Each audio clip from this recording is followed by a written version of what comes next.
Hey, my name is Iman Gadzhi, and I made my first million at the ripe age of 18 years old. Sounds like a bit of a fairy tale, huh? Well, not exactly. As the saying goes, more money, more problems. And I can definitely attest to that. Sitting here at the age of 20, having made multiple millions more, I firmly understand that I pretty much know nothing about life. But there's still so much more wisdom to be bestowed upon me, so many more failures, so many more lessons from life. But I will say I'm definitely in a very unique position. Starting my agency at the age of 16 and scaling it over the past 4 years, as well as all the sort of spin-off businesses that have come from that, I've seen a lot in my time. And there is a big misconception around money. So I wanted to reveal how making my first $1 million at the age of 18 really just changed me. Let's start off by talking about the most obvious thing. Lifestyle. Now, when you start making money, one of the biggest traps that people fall into is lifestyle creep. This is when you continue to inflate your personal expenses as a percentage of your total income. Now, making money at an early age, you can start to feel like a bit of a kid in a candy store. Everything is so new, everything's so exciting, and especially when you're experiencing all this and you're still hearing the echoes of people talking down at you, people telling you you're gonna fail, you're never gonna succeed, all this stuff when you first start out with your business or your venture or whatever. When things started finally working for me, I wouldn't say I was one of those big, F all my haters, I told you guys this, that, but there is definitely that era of, look, you guys all said I would fail. You guys said I was an idiot. You guys would talk down at me when I spent years and years building up my successful habits and my discipline in order to set me up to do something great in life. And although I didn't have the results to back it up at the time, I knew I was destined for something great, and all you guys did was throw shit in my face. So, when things finally take a turn for the better, there's that part of you that wants to shine, that wants to enjoy your spoils. So I found that in the first couple years of making substantial money, and definitely when I made that first $1 million at the age of 18, lifestyle creep was definitely something that I was starting to experience. It's crazy because I vividly remember when I was 16 years old, I was reading Tony Robbins' Money Master Game, and I'm going through this book, I'm doing the exercises, where you talk about like your absolute, your final, your dream life. And mine came out to 50 grand a month. And by the time I turned 18, I was making that per month. And once you get to 50 grand a month, you realize that at the end of the day, you're actually still a tiny little fish, and that things that you didn't even know existed before now come into your orbit. Cars that you didn't even think about before come in, and I don't, to this day, 20 years old, I actually still don't even own a car because I'm like, it's Britney, bitch. Because I live in London, and to me it's just a futile expense, it's just unnecessary. But as I said, once you get into that position, cars, you start to look at different sort of cars, or even watches. Until the age of 18, I didn't even know what a Richard Mille was. I didn't know what a Nautilus was, what a Royal Oak was. And this stuff starts coming into your orbit, stuff that when you're younger and you don't have as much money, you don't know what brands like Loro Piana and Xenia are. And as I said, once you start making more and more money, it's funny because as you get to a point of financial freedom, and even further than that, you start to realize actually just how small you are. So one of the big things that happened with my lifestyle was definitely this aspect of lifestyle creep as a percentage of what I was making entirely over the first couple years. And after those 2 years of, as I said, feeling like a kid in a candy store, you kind of just realize that, as my tattoo says here, wherever you go, there you are. You can buy whatever you want, and you genuinely buy something not because you're like materialistic or want the rush or this or that, but just because you're just like, I genuinely really like this thing. But it gets to a point where even growing up, I knew for a fact that money does not make you happy, and I understood that concept, but at the end of the day, you need to go through a paradigm to fully internalize it. And you just get to a point where you get tricked enough times where you're like, actually, this thing I think it would make me pretty happy, or I would really enjoy this thing once I get it. And you get tricked enough times to realize that it's never really the case. And this leads into one of the biggest lessons I can bestow upon you. Now, I know my demographic on my YouTube channel. It's usually 18 to 30-year-old males, as well as I run a YouTube channel all about entrepreneurship, business, advertising, marketing, and things like biohacking and horology and these sort of side interests that I have. But my point is that my average listener is either on their entrepreneurial journey or is already making substantial amounts of money. So I know there's a lot of you guys making 20, 30, 40, 50, 100K a month plus watching this video right here. And as I said, my best piece of advice to you is take your time and don't try to get too big for your boots. Even if you can afford something, what I've realized is once you start making money at a young age, it's kind of like you tick off all these boxes and it's like, what's really left after that? And it can be a really isolating feeling because it's like you've checked off all the things that people who wait 40, 50 years for. And then as I said, at the end of the day, it's kind of just like, okay, what's left? Maybe someone watching this is 28 years old, you're making multiple 5 figures a month. You buy all the watches, you buy the car, you buy the house, and it's just kind of like, shit, I'm 28. I've pretty much accomplished everything that, I would want to accomplish. What's really left?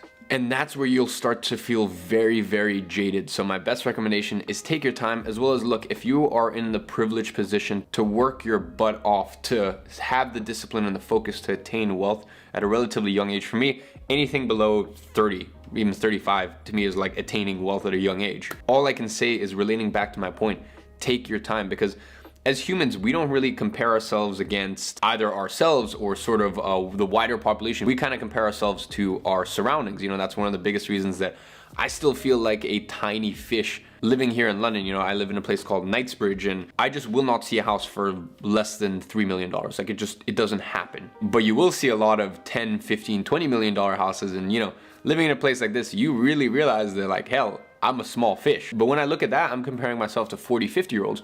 Most of my good friends that have been my friends for 4 or 5 years, they were there for me when I had nothing. There's no point me living beyond my means, because at the end of the day, I already live such a gregarious and extravagant lifestyle, even if I'm being on a budget compared to the people around me. And that's kind of what I'm trying to say is, at the end of the day, most people compare themselves to the people around them. And if you are young, and as I said, you've had the privilege of working your butt off and attaining wealth, realistically, you're gonna have a much more extravagant lifestyle already than the people around you. So there's no need to, then go buy that next watch and that next watch, or that next car and the next car, and designer this and designer that. Just take your time. And that's something that I always have to remind myself. And I think, even the car, that's one of the reasons that I haven't bought a G-Wag or a Rolls Royce or a McLaren, because I think that I've realized with the other areas of my life, even one of my biggest hobbies, my watch collection, before the age of 21, owning multiple Patek Philippe's, APs, Richard Milles, Rolexes, like the most ridiculous watch collection you've ever seen. And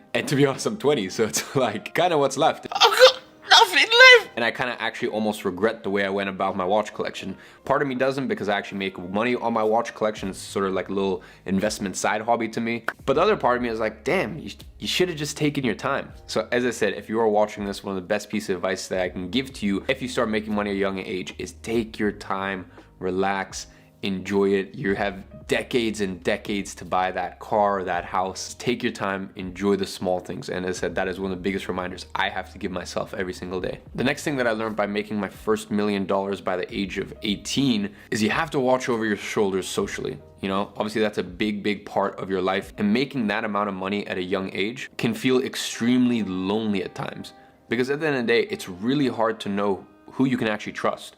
And in my life, if I look at my close friends, they fall into one of two categories. People who were there for me when I had absolutely nothing, or other very, very successful business owners, artists, industry leaders in their given fields, people who don't need anything from me. Our relationship is mutually beneficial because we are two very solid people, and that's kind of the two archetypes of my close friends. But nonetheless, time and time again, I have realized, crap, I have to be very, very careful with who I surround myself with, because although I've always thought I have an incredible judge of character, sometimes you slip up. And even with the people who are kind-hearted and were there for you, when you had nothing, there's always a very fine line between sharing your blessings and being taken advantage of. And one of the sort of hardest things I kind of had to learn over the years, because I'm a very hard person to get close to, like actually genuinely close to, but the people who are close to me, like I would give anything to my brothers, my sisters, the people who I love. Apart from my mom, I don't really have any family in my life. So for me, my close friends, those are like, that's my family. But you also need to understand a concept known as seeds of resentment. One of my buddies actually told me about this, and it helped me understand my life a little bit better. Why it's crazy, because sometimes the people who you do the most for will end up taking advantage of you and will end up resenting you the most. And as I said, it was a crazy thing to experience in my life. And it all comes back down to this lesson of, look, share your blessings, of course share your blessings, but also be very careful that you're not being taken advantage of, or that you're not causing those seeds of resentment. And as I said, that is a balance that I'm still trying to find to this day. And once you experience all this, as I said, it just ties even further into this level of unease, because even the most kind-hearted people, when you have attained a certain level of wealth, you gotta be really careful. You genuinely do. And I've learned that more and more over the years. And I think I've become more and more cynical over the years, because over the years I've had so many people tell me, look, be careful who you surround yourself, blah, blah, this, that, be careful no one takes advantage of you. And I've always said, no, I have an amazing judge of character, and my close friends, at the end of the day, they were there for me when I had nothing, and those people have always been 100. Those people have always been, I've never had issue with that archetype of people. I've never had issue with the archetype of people who are already super successful and we don't need anything from each other. The only group of people that I've ever struggled with are sort of the newcomers into my life who you think you can trust, but sometimes, you know, inevitably their true colors show. Now, the last way that money changed me in my teens is it forced me to really look at myself in the mirror. You see, when money is no longer an excuse for your current state, then you start to have to question a lot of things in your life. As I said, I have that tattoo that reads, "Wherever you go, there you are." Which means it doesn't matter whether you have, you know, $1,000 in your bank account or $1 million in your bank account, $10 million in your bank account. Humans are funny. We adapt to situations. And at the end of the day, we always come back to an emotional set point that we have. So it doesn't matter if you make all this money. At the end of the day, if you do not fix your emotional state, absolutely nothing will change in the quality of your life. And I genuinely mean that. In fact, it can even be more crippling because look, at the end of the day, you know, when your life is not where you want it to be and your emotional state is not where you want it to be, and, you know, things around you, your external is not where you want it to be, well, then you can just blame it on that. You know, once I make money, blah, blah, this is that. You know, there's a saying that goes, and you see it on all these ridiculous, dumb Instagram pages that are, I'm just being entirely honest, run by people who have never attained wealth or success, and like they don't actually know what it's like to live that life. And, you know, the saying, you know, people always say, you know, I'd rather, they say money can't buy happiness, but I'd rather cry in a Lamborghini than a Prius.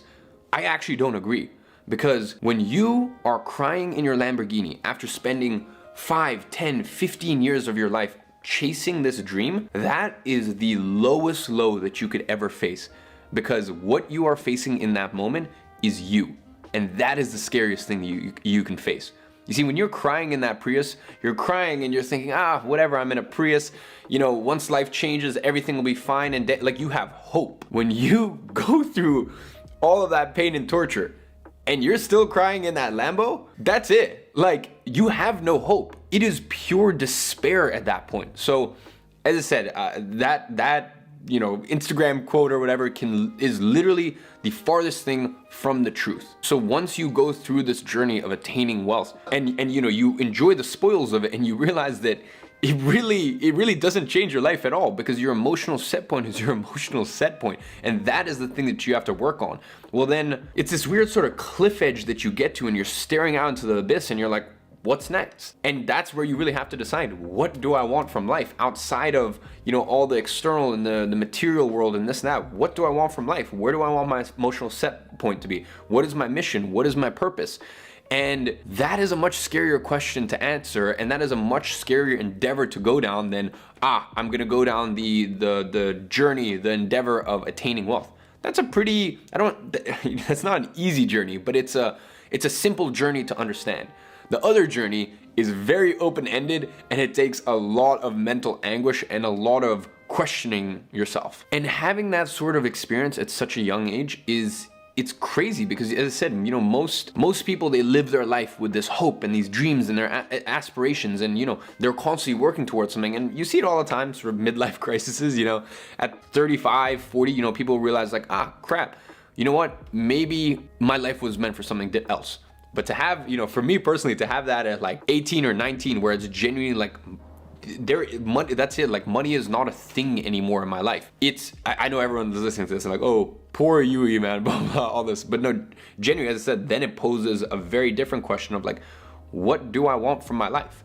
And that is a very, very extensive question to ask. So, and as I said, it's a very debilitating question, because it's just like, you have no more excuses. It's honestly a pretty crazy feeling, as I said. So ladies and gents, for those of you guys starting your entrepreneurial endeavors or who are already successful entrepreneurs, these are some of the things that you can expect in the horizon. And I wish I had gotten this specific and poignant information when I was 16. All of you guys watching this will inevitably face these sort of issues on your road to building up your business, your career, and as I said, having more and more financial freedom and flexibility in your life. In fact, that is one of the things that I prepare my students in Agency Incubator for, because as I said, it's a blessing that some of the Agency Incubator members are making 5, 10, 20 grand a month. Hell, we even have students making 100K a month plus in profit from their agencies. And I said, that's incredible. Like that's amazing. That's now one part of your life sorted. But coming from someone who has had to navigate this path without really any sort of guidance, in my program, I really want to prepare my students to not only attain wealth, but then manage it and carry themselves accordingly once they have it. So ladies and gentlemen, if you want to get started with running your own online marketing agency, even if just like me when I was 16, you have zero startup capital, you have zero past experience, and you're really starting this on a whim, then go ahead and click the link down below and check out the sales page. On there, I actually do a 15-minute demo of the product, and I show you guys behind the scenes what it's like, literally module by module, plug and play by plug and play, the community, everything. Because when you have an incredible product, you are not afraid to show it off. So apart from that, I hope you guys enjoyed this video. As always, down below, there'll be a comment to be drawn into the Gadzhi giveaway. So big congrats to today's winner. And all you have to do is subscribe, turn on post notifications, and comment within the first 2 hours of the latest video going live, and you'll be automatically drawn in to win a piece of apparel. I hope you guys have found value from this video, and I'll see you guys next time.